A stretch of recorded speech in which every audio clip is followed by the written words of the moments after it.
And what happens? There's a bit of a mystery there. During the most profound psychedelic experiences, are you actually in the presence of God? I mean, are there moments during those things where you kind of see it?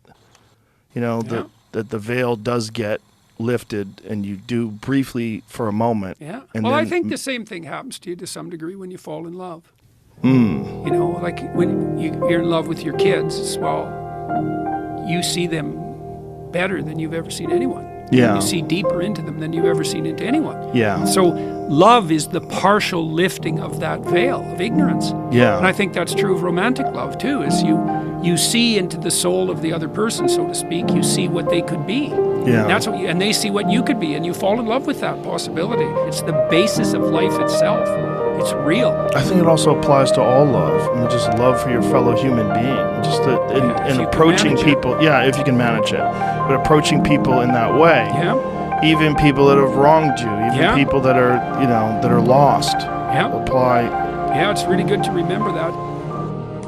You know, love is an incredible thing, and we don't know love like we should. We always talk about, I have unconditional love. Unconditional love is, we don't even know it, because if a person stops stimulating us, we stop loving them. You're not interesting to talk to anymore. Goodbye. But that real love that sometimes is difficult, difficult to have, that's that love. Après tout, tout est beau. Il n'y a qu'à s'intéresser aux choses et les trouver belles.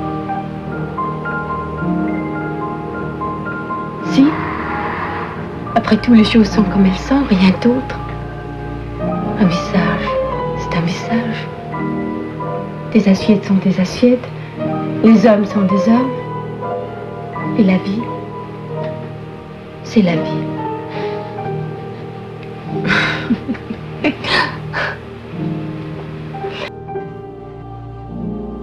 On appelle un visage ingrat, je sais pas, à qui il devrait une reconnaissance. Je m'habitue. Parfois, je suis en dépression, alors je le trouve ignoble, parfaitement ignoble, et d'autres fois, pas mal.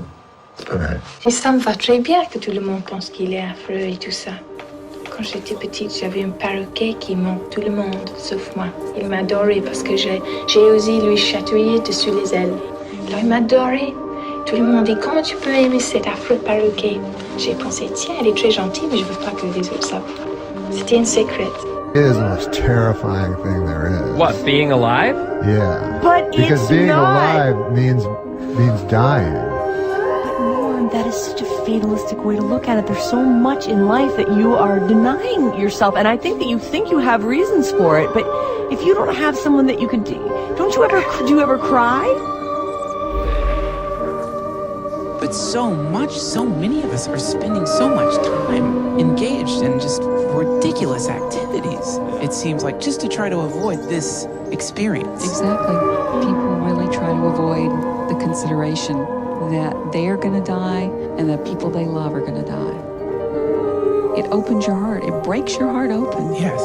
You know, our hearts have been closed because we've closed them. We've defended ourselves against pain.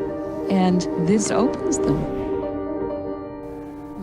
And the other thing that's so interesting about being alive is that you're all in. No matter what you do, you're all in. This is going to kill you.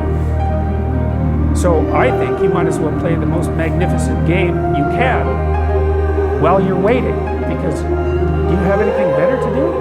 Really? Why not pick the best thing possible that you can do?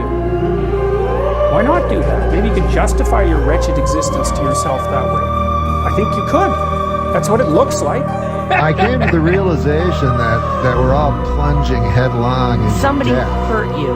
Who cares? So that's why you should live. You only have so long, and then you're gonna croak. Right. Because it's seeing newness. It's seeing how much you value life. Yes, and the reason I look better now than I ever have is because I am more fully living.